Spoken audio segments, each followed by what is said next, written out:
여호와께서 여호수아에게 말씀하여 이르시되 이스라엘 자손에게 말하여 이르기를 내가 모세를 통하여 너희에게 말한 도피성들을 너희를 위해 전하여 부지 중에 실수로 사람을 죽인 자를 그리로 도망하게 하라.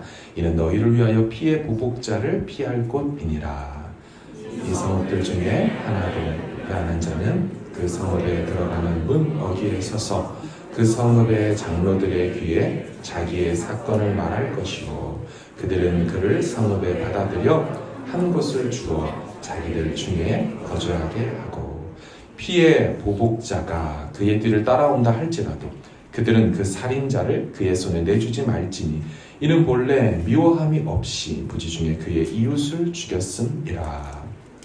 그 살인자는 회중 앞에 서서 재판을 받기까지 또는 그 당시 제사장이 죽기까지 그 성읍에 거주하다가 그 후에 그 살인자는 그 성읍 곧 자기가 도망하여 나온 자기 성읍 자기 집으로 돌아갈지니라 하라 하시니라. 이에 그들이 납달리의 산지 갈리스 게데스와 에브라임 산지의 세겜과 유다 산지의 기럇 아르바 곧 헤브론과 여리고 동쪽 요단 저쪽 르우벤 지파 중에서 평지 광야의 베셀과 갓 지파 중에서 길앗 라못과 므낫세 지파 중에서 바산 불간을 구별하였습니다. 같이 읽겠습니다. 이는 곧 이스라엘 모든 자손과 그들 중에 거류하는 거류민을 위하여 선정된 성읍들로서 누구든지 부진 중에 살인한 자가 그리로 도망하여 그가 회중 앞에 설 때까지 피의 보복자의 손에 죽지 아니하게 하기 위함이라. 아멘. 아멘. 할렐루야. 아멘. 우리 좌우에 계신 분, 앞뒤 계신 분한테 이렇게 축복했으면 좋겠습니다. 은혜롭고 복된 금요일입니다. 다시 한번 인사합니다. 잘 오셨습니다.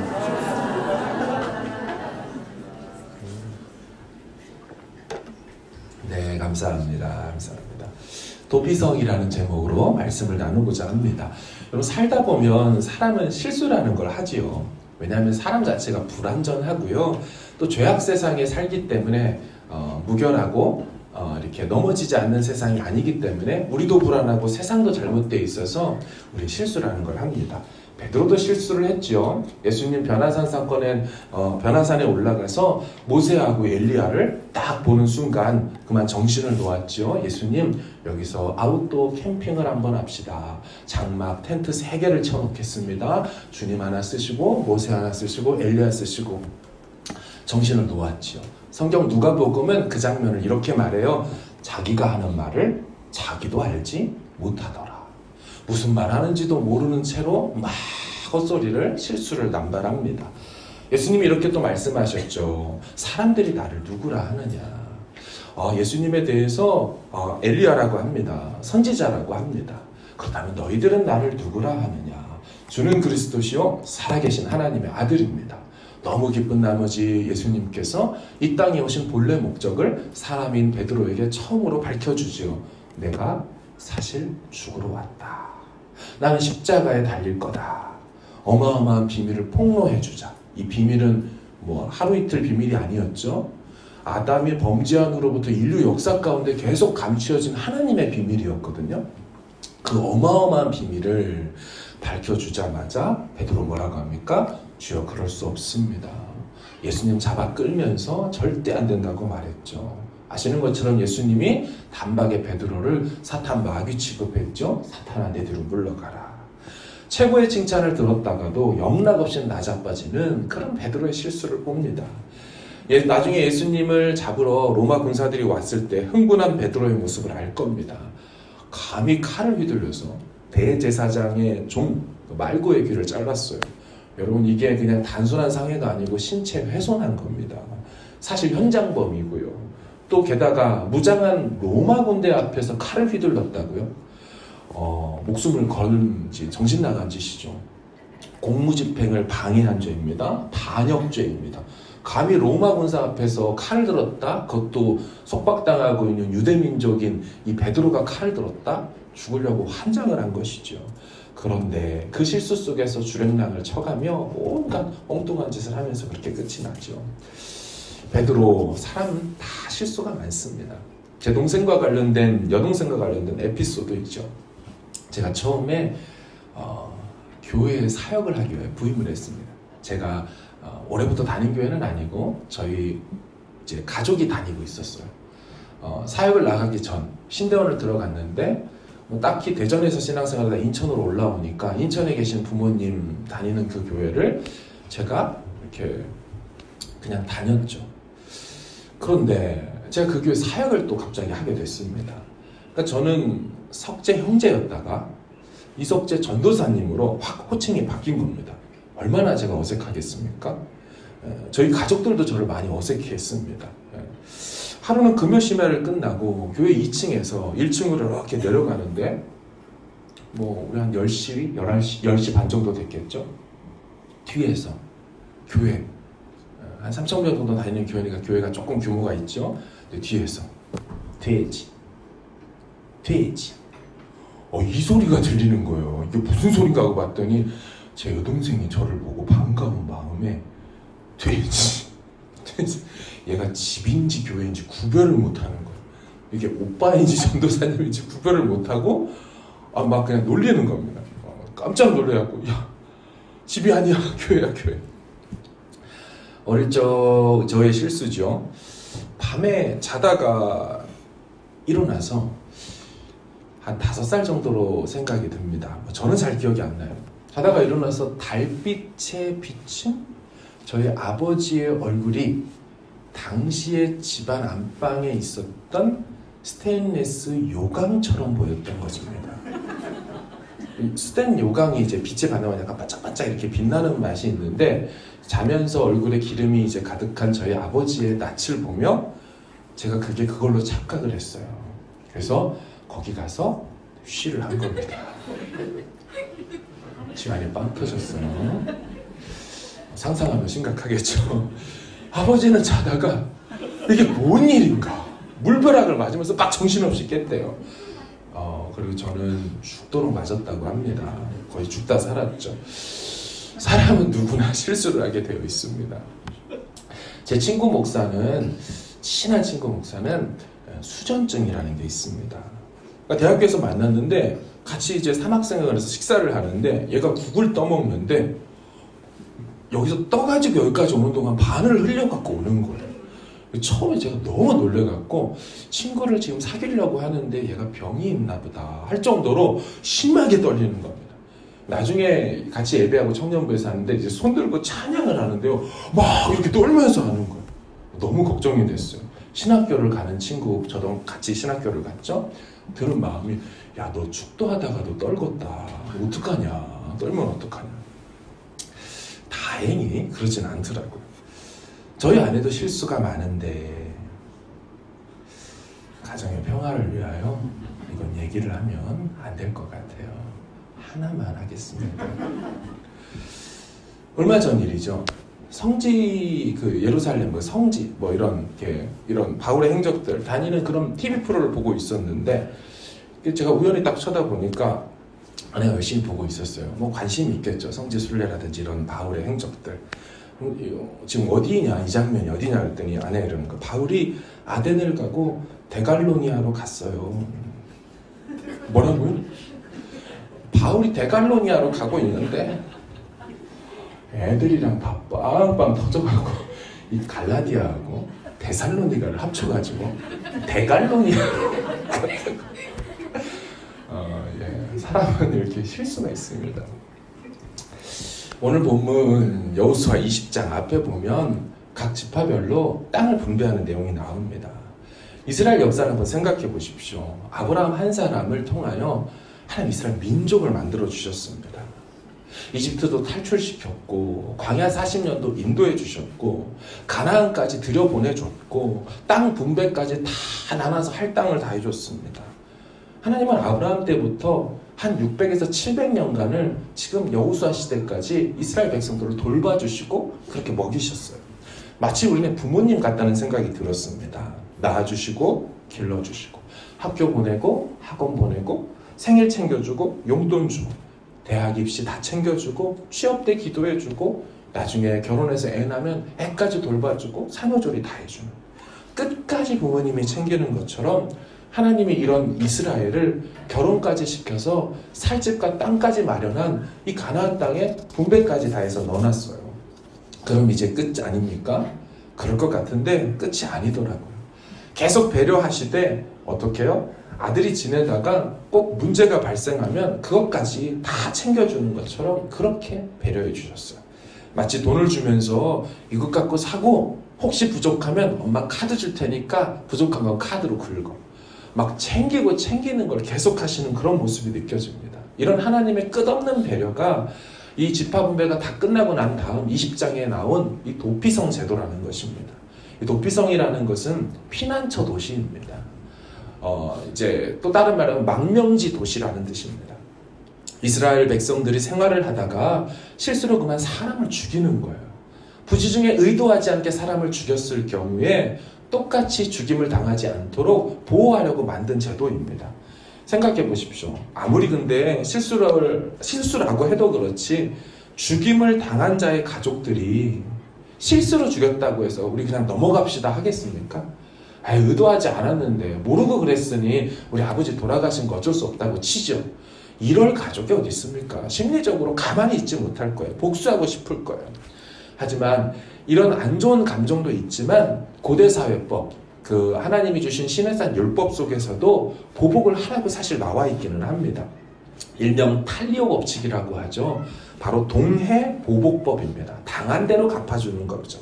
우리 레위기 24장을 좀 보여주시면 이렇게 되어 있습니다. 같이 한번 읽어보겠습니다. 시작. 사람이 만일 그의 이웃에게 상해를 입혔으면 그가 행한 대로 그에게 행할 것이니 상처에는 상처로 눈에는 눈으로 이에는 이로 갚을지라. 남에게 상해를 입힌 그대로 그에게 그렇게 할 것이며. 아멘. 그러니까 당한 대로 갚는 것은 사실 성경의 원리입니다. 그리고 이 말을 최초로 하신 분도 하나님이십니다. 창세기 9장 6절을 보여주시면 다른 사람의 피를 흘리면 그 사람의 피도 흘릴 것이니 이는 하나님이 자기 형상대로 사람을 지으셨음이니라. 하나님이 지으신 하나님의 형상인 이 사람을 죽인다면 그 사람의 피도 흘려야 된다가 바로 하나님이 하신 노아 그 홍수 심판 다음에 노아에게 주신 말씀입니다.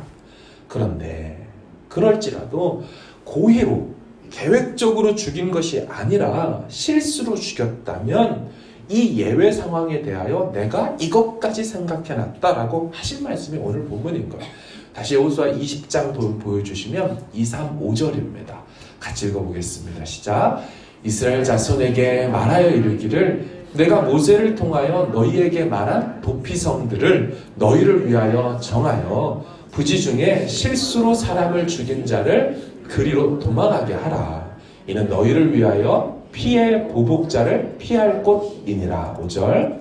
피의 보복자가 그의 뒤를 따라온다 할지라도 그들은 그 살인자를 그의 손에 내주지 말지니 이는 본래 미워함이 없이 부지 중에 니라. 아멘. 저는 이 도피성 제도를 보면서 하나님의 마음이 참 느껴졌습니다. 눈에는 눈, 이에는 이라는 식으로 칼 같고 원리 원칙을 고수하시는 그런 분으로만 느껴졌는데 아니더라는 거죠.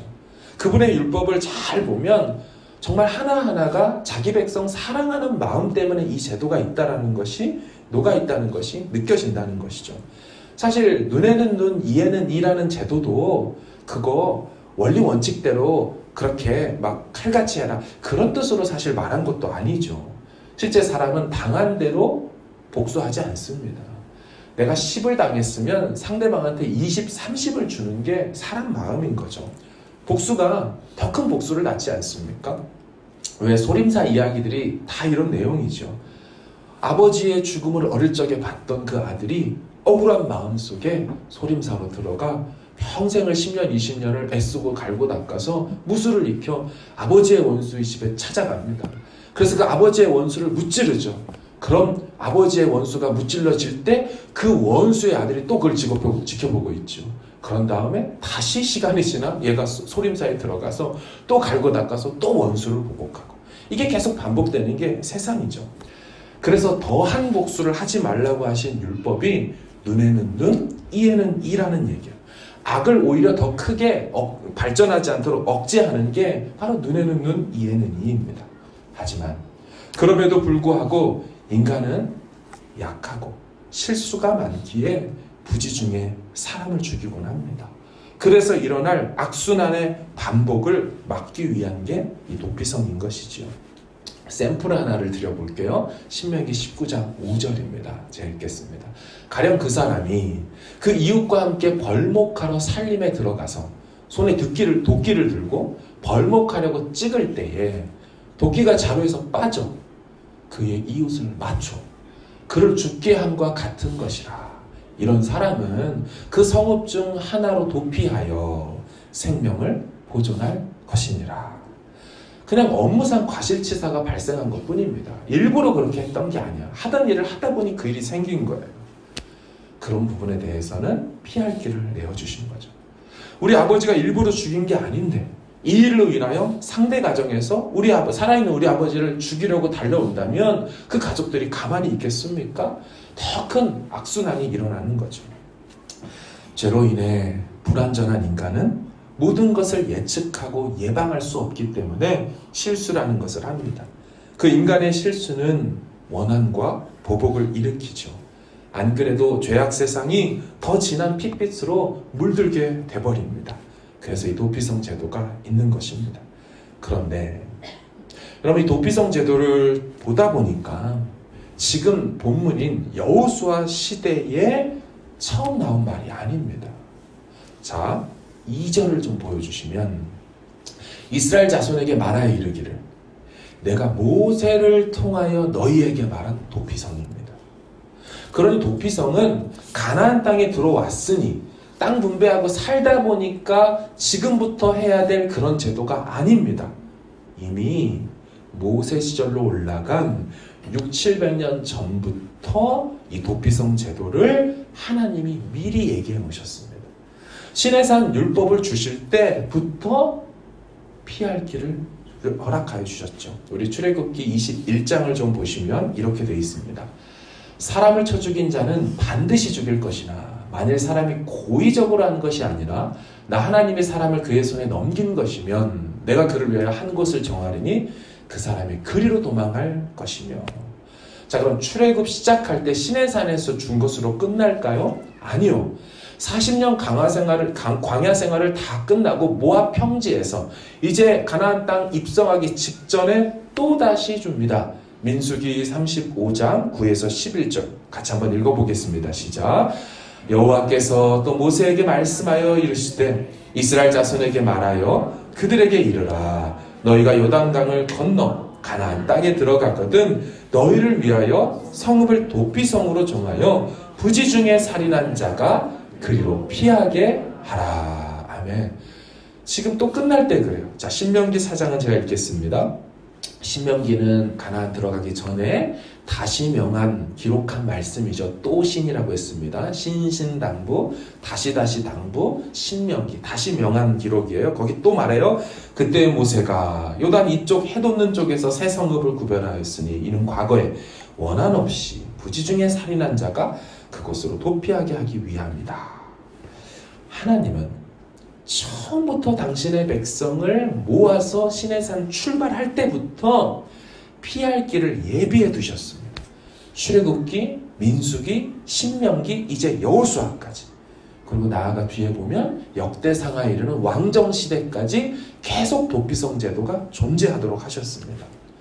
하나님은 사람이 인간의 실수투성이라는 것, 그리고 사람이 연약하다는 것을 너무너무 잘 알고 계셨습니다. 이 하나님의 마음이 더 느껴지는 부분이 있는데요. 그것은 도피성을 거론할 때마다 이 제도는 너희를 위하여 있는 것이라고 계속 콕 집어 말한다는 장면이죠. 같은 본문인데 노란색으로 제가 특별히 표시 다시 했습니다. 여호수아 20장을 또 보여주십시오. 3절에 보시면 이는 너희를 위해 피해 보복자를 피할 것이니라. 이 제도는 하나님을 위해 있는 게 아닙니다. 이 제도는 너희를 위해 있는 것이라고 얘기해줘요. 출애굽기 21장 보여주시면 또 13절에 내가 그를 위하여 한 곳을 정하리니 그 사람이 그리로 도망할 것이며, 하나님이 계속해서 연약하고 실수하고 엄밀히 말하면 자기 잘못이고 자기 때문에 누군가 죽었는데 그 사람을 또 생각하여 그를 위하여 너를 위하여 이 제도가 있다라고 하나님이 제정하는 겁니다. 사람이 이런 일이 있을 테니 이거 어떻게 합니까? 라고 요청하여 발의한 법안이 아니고 하나님이 이미 사람이 그럴 줄 아시고 그 제도를 마련해 두신 거죠. 민수기 35장도 보여주시면 11절에 너희를 위하여 성읍을 도피성으로 정해서 그리로 피해라. 철저히 실수를 범한 인간을 위해 이 제도가 마련됐다는 것을 알 수 있죠. 하나님의 배려 깊은 마음을 알 수가 있죠. 게다가 도피성이 정해진 위치를 보더라도 하나님의 그 마음이 느껴집니다. 우리 7, 8절 오늘 본문을 좀 보여주십시오. 보시면 제가 노란색으로 해놨죠. 납달리의 갈릴리 게데스, 에브라임 산지의 세겜, 유다 산지의 헤브론 8절, 또 르우벤 지파 쪽의 베셀, 길르앗, 라못, 바산, 골란. 자, 이 총 6곳의 성읍이 있는데 지도를 좀 보여주십시오. 도피성이 어떻게 있냐면 색깔별로 달라져 있는 그 땅의 색깔들은 다 지파별 색깔입니다. 거기 보시면 갈릴리와 요단강 사이로 나눠지는 왼편, 요단 서편 쪽에 3개가 있고 요단 동편 쪽에 3개가 있습니다. 모여져 있지 않다는 걸 알 수 있습니다. 떨어져 있고 적당한 거리에 있고 이스라엘 백성들이 저 거리를 계산해 보면 40에서 50km 안에 다 도착할 수 있습니다. 어느 지역에 있어도. 이 말이 무엇입니까? 실수를 하면 언제라도 하루 안에 갈 수 있는 그 위치에 도피성을 두게 하셨습니다. 하나님의 배려인 거죠. 또한 유대 전승에 따르면 도피성으로 향하는 길목 요소에 도피성이라는 팻말을 계속 두었다라고 합니다. 혹시나 가는 길을 잃어버리지 않도록 언제라도 위급할 때 놓치지 않고 빨리 찾아갈 수 있도록 그렇게 해놨다 그래요. 또한 이스라엘 도로들은요, 도피성을 향한 방향으로 길고 곧게 길들이 닦여져 있다고 합니다. 그리고 도피성 가까운 쪽에는 그 길들의 폭이 무려 14m나 된다고 해요. 그러니까 우리식으로 얘기하면 3차선에서 4차선 정도 되는 거리에 길을 닦아놨다고 합니다. 게다가 도피성에는 모든 생필품을 준비시켜서 피신한 자가 일상생활에 불편하지 않도록 그렇게 마련했다고 하죠. 하나님의 마음이 느껴지다라는 것입니다. 죄로 인해 타락한 인간은 언제든지 또다시 죄를 지을 수가 있지요. 그리고 또 실수할 수 있기 때문에 제도적으로 도피성, 피난처를 만들어 놓으신 겁니다. 그런데 궁금증이 하나가 생겼습니다. 가정을 해보자고요. 실수로 누군가 사람을 죽였습니다. 그래서 하루 안에 갈 수 있는 그 도피성으로 막 매달려서 도피성에 들어갔다고 칩시다. 물론 여러분, 도피성 입성은 아무나 모든 범죄자가 다 들어갈 수 있는 게 아닙니다.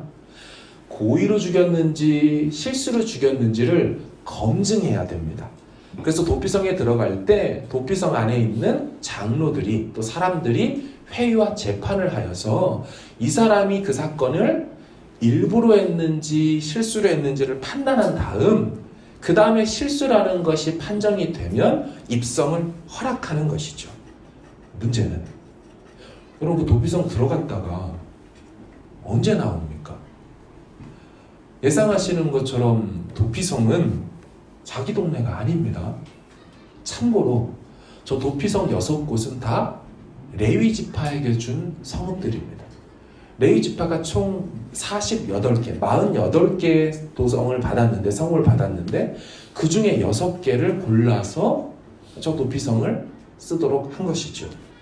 따라서 다른 지파 사람들 입장에서는 그 도피성이 자기네 지파 땅이 아니죠. 자기가 태어난 고향도 아니고 자기가 계속 살아왔던 곳도 아닙니다. 질문, 거기 언제까지 있어야 됩니까? 다시 말하면 언제 다시 자기 고향으로, 집으로 돌아갈 수 있느냐라는 거예요. 여기서 도피성과 관련된 해석학적 난제가 발생합니다. 우리 20장 6절을 찬찬히 한번 읽어보도록 하겠습니다. 시작.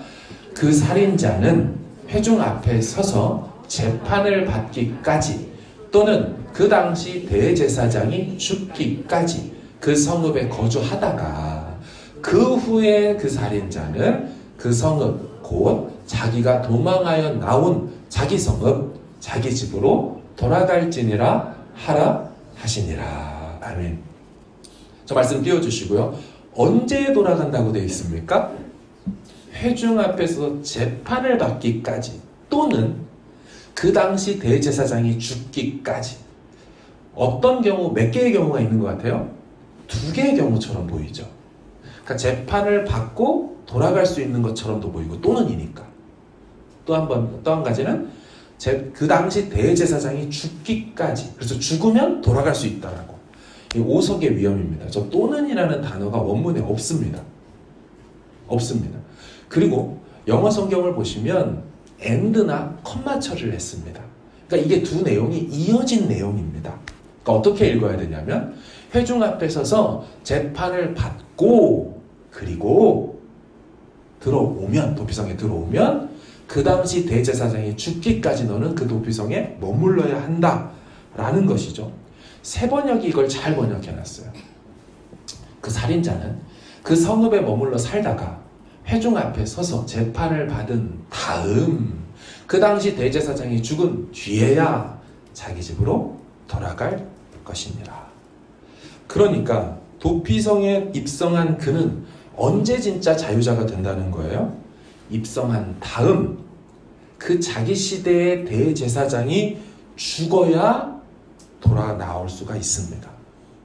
그럼 왜 당시 대제사장이 죽어야 나올 수 있다라는 이런 표현을 썼을까요? 왜 이런 걸 두었을까요? 이 난제를 풀 수 있는 또 하나의 구절이 있는데요. 민수기 35장을 좀 같이 읽어보겠습니다. 시작. 또 도피성에 피한 자는 대제사장이 죽기 전에는 속전을 받고 그의 땅으로 들어가 거주하게 하지 말 것이니라. 아멘. 거꾸로 말해볼까요? 어떻게 해야 나올 수 있다는 거예요? 대제사장이 죽고 그 다음 속전 그 값을 내고 그런 다음에야 거주할 수 있다. 돌아갈 수 있다라는 것입니다. 여러분 대제사장의 죽음은 뭐와 연관이 지금 있어서 나옵니까? 속전. 돈으로 대신 값을 치르는 것과 대제사장의 죽음이 같이 나오고 있습니다. 더 단순히 말하겠습니다. 누군가 죽어야 자유를 얻게 됩니다. 그 누군가는 아무나가 안 되고 대제사장이어야만 합니다. 대제사장은 아시는 것처럼 백성의 죄를 대표해서 하나님께 나아가 속죄를 구하는 그런 역할을 하는 자입니다. 자, 그렇다면 구약의 여호수아 20장의 도피성 이 본문이 보여주는 것이 조금 보이십니까? 오늘 본문 도피성 제도는 철저히 고안된 예수 그리스도의 대속 사역을 보여주죠. 인간 대제사장이 죽어야 그 죄가 진짜로 속해지고 있죠. 인류의 대제사장으로 오신 예수 그리스도가 죽어야 그들의 죄가 속해지는 이 장면과 그대로 맞닿아 있습니다. 바로 도피성을 통하여 하나님은 이스라엘 백성에게 처음 시내산에서부터 그들의 실수와 그들의 잘못에서 건진받고 피할 길을 얻고 자유함을 얻어서 다시금 원래의 고향, 나아가 우리의 본향인 아버지의 나라, 아버지의 곳으로 갈 수 있도록 처음부터 그 제도 안에 당신의 복음을 담고 어렴풋하게 그려 놓았다라는 것이죠. 한 가지 더 살펴볼 문제가 있습니다. 여러분 그 살인자가 생기면 그 사람을 찾아 죽이려고 하는 사람을 아까 본문에 뭐라고 말했습니까? 20장 5절을 보여주십시오. 누가 쫓아다닌대요? 피의 보복자가 그의 뒤를 따라간다고 합니다. 그죠? 당연하죠. 그죠? 피의 보복자. 이 피의 보복자는 아마 가족 중에 남자인 경우입니다. 우리 집에 누군가를 저 사람이 실수로 어쨌든 죽였든지 이렇게 하면 그 가족 중에 누군가는 반드시 저 사람에게 가서 동해 보복법으로 갚아내야 합니다. 그죠? 영어로는 The Avenger of Blood입니다. 피의 보복자. 그런데 이 피의 보복자의 원조가 누군지 아십니까?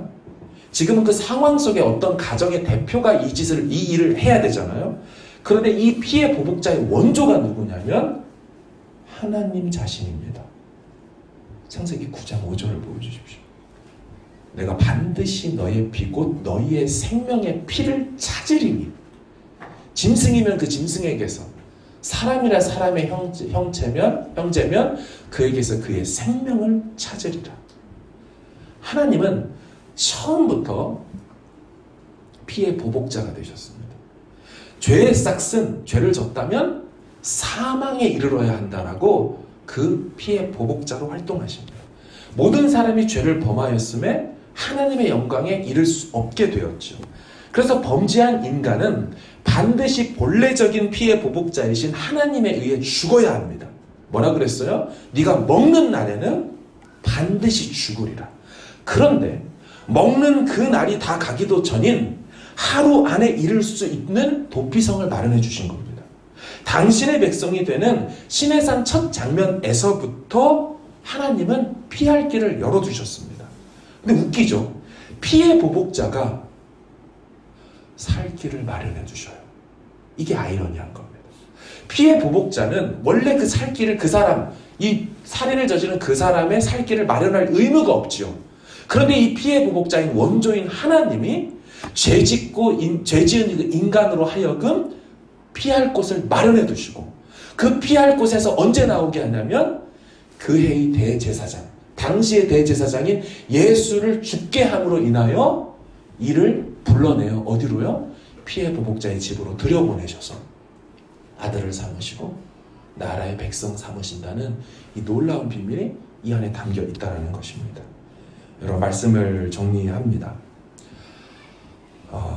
우린 연약하지요. 우리는 오늘 또 실수를 합니다. 긍휼을 구할 수밖에 없는 죄인이죠. 한없는 은혜가 아니면 우리는 오늘 또 하루를 살면서 지었던, 한 주를 살면서 지었던 그 죄들을 해결할 방책이 없습니다. 그런데 저는 여기서 우리의 실수만 볼 것이 아니라고 생각합니다. 그것도 사실이지만 이럴 줄 알고 죄지은 인간이 연약하여 넘어지고 실수하고 완악함과 연약함으로 스스로 죄를 짓거나 모르고 죄를 짓는 이 모든 일들을 위하여 스스로 죄를 졌다면 그건 성전제사 제도를 두셔서 언제든지 나와 그 네가 스스로 지은 죄에 대하여 용서함 받을 수 있는 새롭고 산 길을 열어놓으셨고, 그리고 부지중에 사람을 죽이는 죄를 졌다면 도피성을 만드셔서 예수 그리스도를 죽이심으로 인하여 결국 대제사장이 죽음으로 인하여 나와 고향으로 돌아갈 수 있도록 마련해 놓으셨어요. 내가 자의로 짓는 죄든 내가 부지중에 짓게 되는 죄든 하나님 상관없이 살 수 있는 피할 길을 마련해 두셨죠. 이게 하나님의 마음인 거예요. 언제든지 나와 언제든지 하루 안에 그날이 죽으리라 하셨는데 하루 안에 닿을 수 있도록 역사 속에 장치해 놓고 계속해서 도피성을 바라보면서 그날에 죽었어야 되는데, 내가 저 사람을 죽이고 실수했던 그날에 내가 죽어야 되는데 예외의 길을 허락하셔서 내가 그날에 죽지 않도록 대제사장이 죽는 그날을 그리면서 역사 속에 살도록 하셔서 정말 대제사장이신 예수 그리스도를 오게 하심으로 인하여 진짜 구약이 예표하고 바라보고 열방했던 그분이 바로 예수이고, 그 예수로 인하여 이제 우리에게 새롭고 산 길이 완전한 자유의 길, 본향으로 돌아갈 길이 열렸다는 그 메시지가 다 담겨 있는 게 바로 이 도피성 제도인 줄로 믿습니다. 오늘 이 밤에 그 주님께 나아가는 거예요. 주님, 우린 연약했습니다. 우린 또 넘어집니다. 하지만 한없는 주님의 은혜를 그리며 가겠습니다. 주님 만져주시고 만나달라고 우리 같이 함께 찬양하기를 원합니다.